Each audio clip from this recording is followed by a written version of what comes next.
പരിശുദ്ധ മുഹറമിലെ പുണ്യം നിറഞ്ഞ വെള്ളിയാഴ്ച ദിവസം ഇന്ന് മഗ്‌രിബിന് മുൻപ് ഈ സൂറത്തൊന്ന് നിങ്ങൾക്ക് ഓതാൻ പറ്റുമോ? നിങ്ങളുടെ മനസ്സിൽ എന്താഗ്രഹമായിക്കോട്ടെ, 70,000 ആഗ്രഹമാണെങ്കിലും അള്ളാഹു നടത്തിത്തരും. 8 ലക്ഷത്തിൽ പരം തിന്മകൾ നിങ്ങളിലുണ്ടെങ്കിലും അള്ളാഹു അത് മായ്ച്ചു കളയും. കൂടാതെ ഒരുപാട് നമ്മുടെ ജീവിതത്തിലെ മുഴുവൻ പ്രയാസങ്ങളെയും അലിയിച്ച് കളയുന്ന സൂറത്ത് പഠിച്ചാലോ? 1000 രൂപ സമ്മാനമായി ലഭിക്കുന്ന ചോദ്യം വീഡിയോയിലുണ്ട്. മുഴുവനായി കാണുക, ഉത്തരം കമൻറ്റ് ചെയ്യുക, നാമുമായി ബന്ധപ്പെട്ട എല്ലാവർക്കും എത്തിച്ചു കൊടുക്കുക. അള്ളാഹു ഖൈറും ബറക്കത്തും നൽകി അനുഗ്രഹിക്കുമാറാകട്ടെ. അസ്സലാമു അലൈക്കും വറഹ്മത്തുള്ളാഹി വബറകാതുഹു. എന്തൊക്കെയുണ്ട് എല്ലാവരുടെയും വിശേഷം? സന്തോഷമല്ലേ? എവിടെ ഒന്ന് പുഞ്ചിരിച്ചു കൊണ്ടൊരു ഒരു ഹംദ് പറഞ്ഞേ. അൽഹംദുലില്ലാഹി റബ്ബിൽ ആലമീൻ. മാഷാ അല്ലാഹ്, ഈ ഒരു ഹംദിൻ്റെ ബർക്കത്ത് കൊണ്ട് ഹൃദ്യമായ ഒരു പ്രഭാതവും അതിമനോഹരമായ ഒരു ദിവസവും സമ്മാനമായി തന്ന് കരുണക്കടലായ നാഥൻ നമ്മെ അനുഗ്രഹിക്കുമാറാകട്ടെ. ഹാപ്പിയല്ലേ എല്ലാവരും? ഹാപ്പി ആയിട്ടിരിക്കണം. പ്രത്യേകിച്ച് ഇത് പരിശുദ്ധ മുഹറം മാസത്തിലൊരു വെള്ളിയാഴ്ചയാണ്. വെള്ളിയാഴ്ച ദിവസം എന്ന് പറഞ്ഞാൽ തന്നെ അതത് വല്ലാത്ത സ്വലാത്തിൻ്റെ ദിവസമാണ്. അപ്പോൾ ഇന്ന് സ്വലാത്ത് മറക്കരുത്. ഇന്നലെ നമ്മൾ പഠിച്ച ആ മഹത്വം ബോധ്യപ്പെട്ടുകൊണ്ട് ഒരു തവണയെങ്കിലും സ്വലാത്തുൽ കുബ്ര ചൊല്ലാൻ മറക്കരുത്. ഇല്ല, അതിൻ്റെ മഹത്വങ്ങൾ കേൾക്കാത്തവരുണ്ടെങ്കിൽ ഫസ്റ്റ് കമൻ്റായിട്ട് ഞാൻ പിൻ ചെയ്ത് വെച്ചിട്ടുണ്ട്. എല്ലാവരും അത് കാണുക, ഒന്നുകൂടെ കണ്ട് ആ സ്വലാത്തുൽ കുബ്രയുടെ മഹത്വം അറിയാൻ മറക്കരുത്. പിന്നെ വെള്ളിയാഴ്ചയുടെ സുന്നത്തുകളൊക്കെ എടുക്കണം. സൂറത്തുൽ കഹ്ഫ് ഓതണം, ഇല്ലേ? എല്ലാം വെള്ളിയാഴ്ചയുടെ സുന്നത്ത് എടുക്കുന്നു എന്നുള്ള ബോധ്യത്തിൽ കുളിക്കുക, നല്ല വസ്ത്രം ധരിക്കുക, സുഗന്ധം പൂശുക, നല്ല ഭക്ഷണം ഉണ്ടാക്കുക, ഒക്കെ വെള്ളിയാഴ്ചയായിട്ട് കണക്ട് ചെയ്ത് നോക്കിയേ. വല്ലാത്തൊരു ബറക്കത്ത് അതിനുണ്ട് എന്നുള്ളതാണ്. ഏതായാലും ഹബീബായ സല്ലല്ലാഹു അലൈഹി വസല്ലം തങ്ങളുടെ ഹദീസുകളിൽ നിന്ന് പോലും വ്യക്തമാകുന്നൊരു സംഗതിയുണ്ട്. അതായത് നമ്മളൊരു സൂറത്ത് നമുക്ക് പഠിക്കാം. ഒരു അത്ഭുത സൂറത്താണ്. ഇന്ന് മഗ്‌രിബിന് മുൻപ് നിങ്ങൾക്ക് ഇത് ഓതാൻ കഴിഞ്ഞാൽ നിങ്ങളുടെ 8 ലക്ഷം പാപങ്ങൾ അള്ളാഹു പുറത്തുതരും. ഇത് വെള്ളിയാഴ്ച മാത്രമല്ല, പ്രത്യേകിച്ച് വെള്ളിയാഴ്ച എന്ന് പറഞ്ഞാൽ പ്രാർത്ഥനയ്ക്ക് ഉത്തരമുള്ള നിമിഷമല്ലേ. അതുകൊണ്ട് തന്നെ ഈ ദിവസത്തിൽ നമ്മൾ ചെയ്യുന്ന അമലുകൾക്ക് വല്ലാതെ ഇരട്ടി മഹത്വം ഉണ്ടാവും. സാധാരണ ദിവസങ്ങളിൽ നമ്മൾ ചെയ്യണം, പ്രത്യേകിച്ച് വെള്ളിയാഴ്ച തുടങ്ങിയാൽ അൽഹംദുലില്ലാ അത് വല്ലാത്തൊരു ഖൈറാണ്. അപ്പോൾ നമ്മൾ ഈ സൂറത്ത് നമ്മൾ ഈ പറയുന്ന നെയ്യത്തിൽ നിങ്ങളൊന്ന് ഓതിയാൽ 8 ലക്ഷം പാപം നിങ്ങൾ ചെയ്തിട്ടുണ്ടെങ്കിൽ അള്ളാഹു പുറത്തുതരും. എന്താ നെയ്യത്ത്? പടച്ചോനെ, ഞാനൊരുപാട് പാപങ്ങൾ അറിഞ്ഞും അറിയാതെയും രഹസ്യമായും പരസ്യമായും ഒക്കെ ചെയ്തിട്ടുണ്ട്. അല്ലാ, നീയല്ലാതെ ആരാ റബ്ബ് എനിക്ക് പുറത്തു തരാനുള്ളത്? ഞാൻ ഈ ഓതിയ സൂറത്തിൻ്റെ ബറക്കത്ത് കൊണ്ട് നീ എനിക്ക് പുറത്തു തരണേ അല്ലാ എന്ന ബോധ്യത്തിൽ ഒന്ന് ഓതി നോക്കിയേ. 8 ലക്ഷത്തിൽ പരം പാപങ്ങളുണ്ടെങ്കിലും അള്ളാഹു പുറത്തു തരുമെന്നാണ് ഇമാം സ്വാബി റഹിമഹുല്ലയൊക്കെ പറയുന്നുണ്ട്. മൻ ഖറഅഹ സ്വബാഹൻ, ആരെങ്കിലും രാവിലെ പകൽ സമയത്ത് ഇത് ഓതിയാൽ, അതായത് ഇപ്പം ഈ സമയത്ത് തന്നെ നിങ്ങൾ ഓതിക്കൂ, ഒരു തവണ ഓതിയാൽ മതി.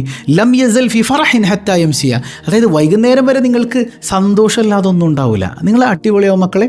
ഇന്ന് നിങ്ങൾക്ക് സങ്കടപ്പെടേണ്ട ഒരു സംഗതി കേൾക്കേണ്ടി വരില്ല. അതായത് ഇഖ്ലാസോടെ തഖ്വയോടെ അള്ളാനെ സ്നേഹിച്ചുകൊണ്ട് അള്ളാൻ്റെ കലാമാണെന്ന് തിരിച്ചറിഞ്ഞുകൊണ്ട് ഒരൊറ്റത്തവണ ഈ സൂറത്തൊന്ന് ഓതിയാൽ മതി. നിങ്ങളുടെ മക്കൾ അപകടത്തിൽപ്പെടുന്നതോ നിങ്ങൾ അപകടത്തിൽപ്പെടുന്നതോ സങ്കടപ്പെടുന്ന, അതായത് നിങ്ങളുടെ മനസ്സിനെ വേദനിപ്പിക്കുന്ന സംഗതികൾ അള്ളാഹ് ചെയ്യൂല. അള്ളാഹു അതൊക്കെ സേഫ് സോണിലാക്കി തരും എന്നാണ്. ഇനി രാത്രി ഓതിയാൽ നേരം വെളുക്കുന്നത് വരെ അള്ളാൻ്റെ കാവലാണ്. സന്തോഷമാണ്. ഇമാം സ്വാബി റഹിമഹുല്ല രേഖപ്പെടുത്തുന്ന ഹദീസിൽ നമുക്കത് കാണാം, ഇല്ലേ? അപ്പോൾ ഏതാണ് ആ സൂറത്ത്? സംഗതി അത് യാസീൻ സൂറത്താണ്. യാസീനായിരുന്ന ഓടാൻ പറ്റില്ലേ? യാസീൻ എന്ന് നമ്മളൊക്കെ ഓതണമല്ലേ? അവിടെ നിൽക്കട്ടെ, അതിൻ്റെ മഹത്വം മനസ്സിലാക്കി ഓതണം. യാസീൻ എന്ന് പറഞ്ഞാൽ ഖുർആനിൻ്റെ ചങ്കാണ്, കരളാണ്, ഇല്ലേ? ഖുർആനിൻ്റെ ഖൽബാണ്, ഖൽബുൽ ഖുർആൻ. യാസീൻ, ആ യാസീനോട് വല്ലാത്ത മഹബത്ത് വെച്ചുകൊണ്ട് നിങ്ങൾ എന്താഗ്രഹിച്ചാലും അള്ളാഹു, ഹബീബായ സല്ലല്ലാഹു അലൈഹി വസല്ലം തങ്ങൾ പറയും, അള്ളാഹു അത് നടപ്പാക്കി തരുമെന്ന് ശഫീഉന റസൂലുള്ളാഹി സ്വല്ലല്ലാഹു അലൈഹി വസല്ലം. ഒരാൾ യാസീൻ ഓതിയാൽ നബി തങ്ങൾ പറയണം, തദ്ഫഉൻ സ്വാഹിബിഹ കുല്ലസു, അവൻ്റെ എല്ലാ പാപങ്ങളും അള്ളാഹു പുറത്തുതരും. അത്ര ഇഷ്ടമാണ്. കാരണം തുടക്കം തന്നെ യാസീൻ, ഒരഭിപ്രായ പ്രകാരം അത് മുത്തുനബിയുടെ പേരാണ്. മുത്തുനബിയുടെ പേര് വിളിച്ചുകൊണ്ടാണ് തുടങ്ങുന്നത്. യാസീൻ, അല്ലേ? അപ്പോൾ ആ ഓതുന്നവൻ്റെ എല്ലാ പാപങ്ങളും അള്ളാഹു കഴുകിക്കളയും. മനസ്സിലായോ? ആ പാപങ്ങളിൽ നിന്ന് തടയും എന്നാണ്. അവന് തെറ്റിയാൻ പറ്റില്ല. ഈ യാസീൻ തടയും. അപ്പോൾ അള്ളാനെ മഹബത്ത് വെച്ചുകൊണ്ട് ആ ഒരു ബോധ്യത്തിൽ നിന്നിട്ട് ഓതുന്ന മനുഷ്യന് കിട്ടുന്ന സംഗതിയാണിത്. തെറ്റിയാൻ പോകുമ്പോൾ അവൻ്റെ മനസ്സിലൊരു പ്രേരണ, യാസീൻ വന്നിട്ട് മോനത് ചെയ്യലാണ്, തടയും. രണ്ടാമത്തേത് അവന് കിട്ടുന്ന എന്താ പറയുക, തഖ്ലീലഹു കുല്ല ഹാജ, അവൻ്റെ എന്താഗ്രഹമുള്ള റബ്ബായി കൊടുക്കും. അവൻ്റെ മനസ്സിൽ എന്താ ഉള്ളത് അല്ലേ, അവൻ്റെ മനസ്സിൽ എന്താഗ്രഹമുണ്ട്. അപ്പോൾ ഈ യാസീൻ ഓതുന്ന സമയത്ത് അള്ളാഹ്ക്ക് വേണ്ടി ഓതുന്നു എന്നുള്ളതാണ് നമ്മൾ ആദ്യം വരേണ്ടത് പ്രയോറിറ്റി. എന്നിട്ട് മനസ്സിൽ ആഗ്രഹിക്കുക, പഠിച്ചോനെ എൻ്റെ മക്കൾ നന്നാകാൻ വേണ്ടി യാസീൻ ഓതാൻ, അല്ലെങ്കിൽ എൻ്റെ മക്കൾ, എനിക്ക് കുഞ്ഞുങ്ങളില്ല, എനിക്ക് സ്വാലിഹ്യങ്ങളായ മക്കളെ കിട്ടാൻ, അല്ലെങ്കിൽ എൻ്റെ മോളുടെ വിവാഹം ഉറപ്പിച്ചിട്ടുണ്ട് ഭംഗിയായി നടത്താൻ, അല്ലെങ്കിൽ വീട് പണി തുടങ്ങിയിട്ടുണ്ട്, ഒരു വഴിയില്ല പഠിച്ചോനെ നീ തരണമല്ല. അങ്ങനെ നമ്മുടെ നെയ്യത്ത് എന്താണ്, നമുക്ക് പറയാൻ നമ്മുടെ റബ്ബല്ലേ ഉള്ളൂ. അപ്പോൾ ആദ്യം അവനെ കിട്ടണം എന്നുള്ള ബോധ്യം മനസ്സിൽ വെച്ചിട്ട് ബാക്കി കാര്യങ്ങളും കൂടെ പറഞ്ഞ് അള്ളാഹുവിലേക്ക് യാസീൻ ഓതിക്കഴിഞ്ഞാൽ അള്ളാഹു അത് നടപ്പാക്കി തരും. അതുപോലെ തന്നെ വിശുർബത്തിൻ മിനൽ ജന്ന, അവൻ മരിച്ച് പോകുന്നതിന് മുമ്പ്, അതായത് മരിക്കാൻ കിടക്കുന്ന സമയത്ത് സ്വർഗത്തിൽ നിന്ന് സ്വർഗീയ മാലാകമാർ സ്വർഗത്തിലെ വെള്ളവും കൊണ്ടുവന്നിട്ട് അതിങ്ങനെ കുടിപ്പിക്കും യാസീൻ ഡെയിലി ഓതുന്ന ആൾക്കെ. എന്നിട്ടോ സ്വർഗത്തിലെ പുതപ്പ് കൊണ്ടുവന്ന് പുതപ്പിച്ചിട്ടൊരു രാജകീയമായ യാത്ര അവനുണ്ടാവുമെന്ന് സയ്യിദുനാ റസൂലുള്ളാഹി സ്വല്ലല്ലാഹി അലൈഹി വസല്ലം. ഇനി മറ്റൊരു ഹദീസാണ്, മൻ ദഖലൽ മഖ്ബറ, ആരെങ്കിലും പള്ളിക്കാട്ടിൽ കടന്നാൽ ഫഖറ സൂറ യാസീൻ, യാസീൻ സൂറത്ത് ഓതിയാൽ, ആർക്ക് വേണ്ടിയിട്ടാണ് നിങ്ങൾ ഓതുന്നത്, ബാപ്പാക്ക് വേണ്ടിയോ ഉമ്മാക്ക് വേണ്ടിയോ, അല്ലെങ്കിൽ ഭർത്താവിന് വേണ്ടിയോ ഭാര്യയ്ക്ക് വേണ്ടിയോ മക്കൾക്ക് വേണ്ടിയോ, അവരുടെ ഖബറിലുള്ള അസാബ നിമിഷം അല്ലാഹു മാറ്റിക്കളയും.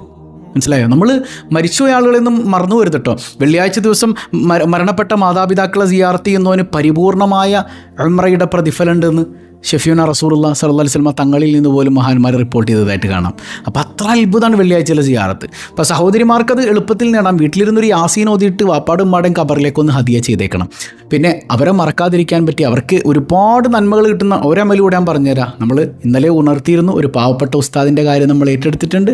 ഒരുപാട് പ്രയാസം അനുഭവിക്കുന്നവരിലേക്ക് നമ്മൾ റിലീഫ് എത്തിച്ചു കൊടുക്കാറുണ്ട്. കഴിയുന്നവരൊക്കെ പ്രത്യേകിച്ച് വെള്ളിയാഴ്ച ദിവസം നമ്മൾ സ്വതക്ക ചെയ്താൽ നമ്മുടെ ലൈഫ് അല്ലാഹു കളറാക്കി തരൂലേ. നല്ല നിലക്കൊരു ഹദിയ തന്നെ ഈ 2 നമ്പറിലേക്ക് ഏതെങ്കിലും ഒന്നിലേക്ക് ചെയ്യാം. നമ്പറിലേക്ക് പോകുന്നില്ലെങ്കിൽ നിങ്ങൾക്ക് ഈ QR കോഡ് സ്കാൻ ചെയ്തിട്ടാണെങ്കിലും ചെയ്യാവുന്നതാണ്. അപ്പോൾ അത് നമ്മളങ്ങനെ അസ്വദക്കത്തു റദ്ദുൽ ബലാ എന്നല്ലേ. അപ്പോൾ നമ്മൾ ഈ സ്വതക്ക ചെയ്തിട്ട് പഠിച്ചവൻ എൻ്റെ വാപ്പാടെ ഖബറിൽ നീ സന്തോഷം കൊടുക്കണേ, അല്ലെങ്കിൽ എൻ്റെ ഉമ്മാടെ ഖബറിൽ സന്തോഷം കൊടുക്കണേ, അല്ലെങ്കിൽ എൻ്റെ ഇക്കാക്കയുടെ കച്ചവടത്തിൽ ബറക്കത്ത് ചെയ്യണേ, ഒരു യാസീനോദ ഒരു സ്വതക്കയും കൂടെ ചെയ്യാം. വല്ലാത്തൊരു തൗഫീക്ക് നമുക്ക് കിട്ടും. നമ്മളിങ്ങനെ ചെയ്താൽ നമുക്ക് കിട്ടുന്നത് എന്താണെന്നറിയോ, നമ്മൾ മരിച്ചു കിടക്കുമ്പോൾ നമ്മുടെ മക്കൾ ഇതുപോലെ നമുക്ക് വേണ്ടി ചെയ്യും. കമാ തദീനു തുദാൻ, നിങ്ങൾ ചെയ്യുന്നതാണ് നിങ്ങൾക്ക് തിരിച്ചു കിട്ടുക എന്ന് സയ്യിദുനാ റസൂലുള്ളാഹി സ്വല്ലല്ലാഹു അലൈഹി വസല്ലം. അതുപോലെ സിഹറാകട്ടെ കണ്ണേറാകട്ടെ, അങ്ങനെ നിങ്ങളുടെ മനസ്സിലുള്ള ആഗ്രഹം എന്താണ്, ഈ സ്വതക്ക ചെയ്യുമ്പോൾ ഈ യാസീൻ ഓതിയിട്ട് സ്വതക്കയും കൂടി ചെയ്യുമ്പോൾ സിഹറും കണ്ണേറും നീങ്ങണം. മനസ്സിലായോ? അതുപോലെ തന്നെ വീട് പണി റെഡിയാകണം. മനസ്സിലായി? അല്ലെങ്കിൽ കച്ചവടം നഷ്ടത്തിലാണ്, റാഹത്തായി കിട്ടണം. അങ്ങനെ എന്തും നിങ്ങൾക്ക് ആഗ്രഹിക്കാം. നിങ്ങൾക്ക് വരാനിരിക്കുന്ന അപകടങ്ങൾ, സിഹറാകട്ടെ കണ്ണേറാകട്ടെ, ഇതൊക്കെ അള്ളാഹു തടഞ്ഞു തരുമെന്ന് അള്ളാഹുവിൻ്റെ സ്വാലിഹ്യങ്ങൾ പഠിപ്പിക്കാൻ.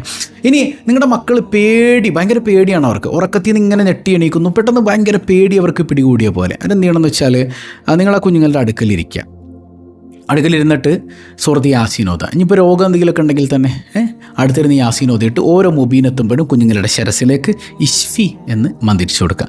അതായത് വേറെ പണിക്കൊക്കെ പോയി ഒരു ഇഖ്ലാസുല്ലാണ്ട് യാസീൻ അൽ ഖുർആൻ അല്ലെങ്കിൽ എന്നെ കലം, അതല്ല, ഇഖ്ലാസോടെ അള്ളാനെ പ്രണയിച്ച് തഖ്വയോടെ ഓതി നോക്ക്, മാറ്റണ്ടാവും. അതുപോലെ കടം കൊണ്ട് വലയുന്ന ഒരുപാട് ആളുകളുണ്ട് അല്ലേ. റുഹുൽ ബയാൻ അടക്കം ഒരുപാട് തഫ്സീറുകളിലൊക്കെ നമുക്ക് കാണാം. മഹത്തുക്കൾ പഠിപ്പിക്കുന്ന ഒരു 3 യാസീൻ നല്ല നീയത്തിൽ നിങ്ങൾ ഡെയിലി ഓതി നോക്കിക്കുക. 3 യാസീൻ തുടരെ ഓതുക. കടമുള്ള ആളുകൾ കടമുള്ള വീട്ടിൽ തരും. കടം എന്ന് പറഞ്ഞാൽ സമ്പത്തിൻ്റെ എല്ലാ സോഴ്സും ആരുടെ കയ്യിലാണ്? അള്ളാൻ്റെ കയ്യിലല്ലേ. അവൻ വീട്ടിൽ തരും. കാരണം അത്ര വലിയ അത്ഭുതമാണ് യാസീൻ. വിശക്കുന്ന സമയത്ത് ഇമാമിങ്ങൾ യാസീൻ ഓതിയിട്ടുണ്ട് അവരുടെ വിശപ്പ് മാറാനായിട്ട്. യാസീൻ ഓതുമ്പോഴേക്ക് വിശപ്പ് മാറും. നമ്മൾ ഓതിയിട്ടെന്തേ മാറാത്തത്? അത് നമ്മുടെ ക്വാളിറ്റിയുടെ കുറവാണ്, യാസീൻ്റെ കുറവല്ല. മനസ്സിലായോ? ഓതാൻ അള്ളാഹു തൗഫീക്ക് നൽകട്ടെ. അപ്പോൾ അതുപോലെ തന്നെ മറ്റൊന്ന് കാണാം, മൻ ഖറഅ സൂറ യാസീൻ കതബല്ലാഹു ലഹു ഖിറാഅത്തുൽ ഖുർആനി 10 മറ. ഒരാൾ മനസ്സറിന് ഇഖ്ലാസോടെ യാസീൻ ഓതിക്കഴിഞ്ഞാൽ അവന് 10 തവണ ഖുർആൻ ഖത്മ ചെയ്തതിൻ്റെ പ്രതിഫലം ഉണ്ടെന്നാണ്. സുബ്ഹാനല്ലാഹ്, 10 തവണ ഖുർആൻ മുഴുവൻ ഓതിയ കൂലി ഒറ്റ യാസീൻ കൊണ്ട് ഇഖ്ലാസോടെ ഓതിയാൽ നമുക്ക് കിട്ടും. മനസ്സിലായോ? അപ്പോൾ അള്ളാഹുവിനെ സ്നേഹിച്ച് മനസ്സറിഞ്ഞ് തഖ്വയോടുകൂടെ ഈ വെള്ളിയാഴ്ച ദിവസം മഗ്‌രിബിന് മുമ്പ് മനസ്സറിഞ്ഞ് ഒരു തവണയെങ്കിലും ഒന്ന് ഓതൂലേ. അള്ളാഹു തൗഫീക്ക് നൽകുമാറാകട്ടെ. എന്നാലും നമ്മൾ ചോദിച്ചു, അഹ്ലു ബൈത്തിനെ സ്നേഹിച്ചതിൻ്റെ പേരിൽ ഞാൻ റാഫിലി എന്ന് വിളിക്കപ്പെട്ടാൽ ഞാൻ അങ്ങനെ തന്നെയാണെന്ന് പറഞ്ഞ ഇമാം ആരാണ്? അത് ഇമാം ഷാഫി റളിയല്ലാഹു അൻഹു തന്നെയാണ്. അള്ളാഹു അടുത്ത മദദ് നിന്ന് നമ്മെ അനുഗ്രഹിക്കുമാറാകട്ടെ. ഇന്നത്തെ സിമ്പിളായൊരു ചോദ്യം, മഹാനായ സയ്യിദുനാ അലി ഇബ്നു അബി ത്വാലിബ് റളിയല്ലാഹു അൻഹുവിന് ശേഷം ഇസ്ലാമിക ഖിലാഫത്ത് ഏറ്റെടുത്ത ഖലീഫ ആരാണ്? അലി റളിയല്ലാഹുവിന് ശേഷം ഇസ്ലാമിക ഖിലാഫത്ത് ഏറ്റെടുത്ത ഖലീഫ ആരാണ്? മനസ്സിലായോ?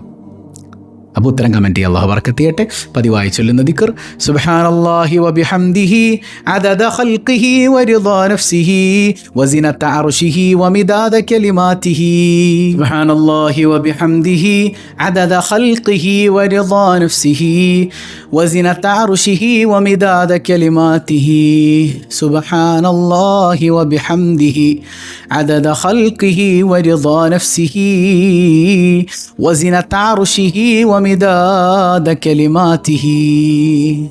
അള്ളാഹു കബൂൽ ചെയ്യുമാറാകട്ടെ. ഒരുപാട് ആളുകൾ ദുആ കൊണ്ട് വസിയത്ത് ചെയ്തിട്ടുണ്ട്. എല്ലാവരുടെയും ലക്ഷ്യങ്ങൾ അള്ളാഹു പൂർത്തീകരിക്കട്ടെ. സങ്കടങ്ങൾ അള്ളാഹു മാറ്റിക്കൊടുക്കുമാറാകട്ടെ. അൽഹംദുലില്ലാഹി റബ്ബിൽ ആലമീൻ. അല്ലാഹുമ്മ സ്വല്ലി അലാ സയ്യിദിന മുഹമ്മദിൻ വഅലാ ആലി സയ്യിദിന മുഹമ്മദ്. അർഹമുർ റഹീമായ റബ്ബേ, പരിശുദ്ധമായി വെള്ളിയാഴ്ച ദിവസം ഞങ്ങൾ നിൻ്റെ മുമ്പിലേക്ക് ഉയർത്തുന്ന കരങ്ങൾ നീ ഖായിബാക്കല്ലേ അല്ലാ. നീ തഴഞ്ഞാൽ ഞങ്ങൾക്ക് പോകാനൊരിടമില്ല അല്ലാ. ഒരുപാട് പാപങ്ങൾ ചെയ്തവരാണ്, പുറത്തു തരണേ അല്ലാ. അമലുകൾ നന്നാക്കണേ അല്ലാ.